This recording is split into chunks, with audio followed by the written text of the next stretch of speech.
Hey, I'm Kyle Idleman. I'm a pastor at Southeast Christian Church in Louisville, Kentucky. I'm also an author. The End of Me is kind of a follow-up to Not a Fan in many ways because it takes a fresh look at some of the familiar teachings of Christ, and it turns some things upside down for us. Maybe some things that we thought we understood, it allows us to look at it through a fresh lens.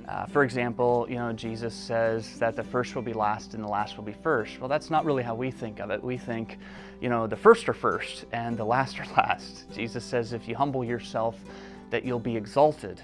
But we don't tend to think that way. We think that the way that we're going to be exalted is if we're in the spotlight, if we're on the stage. And so at first you read it and you wonder, is that true? But then as you live it out, you see how Jesus, the one who knows us, the one who created us, how what he says is right, even if it doesn't feel right.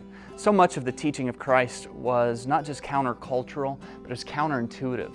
Just this idea that we find life by giving of ourselves. What we discover in the End of Me is that that's where we find life, at the end of ourselves. But Jesus says that we will find our lives when we lose our lives, that at the end of ourselves is where we find real life in Him.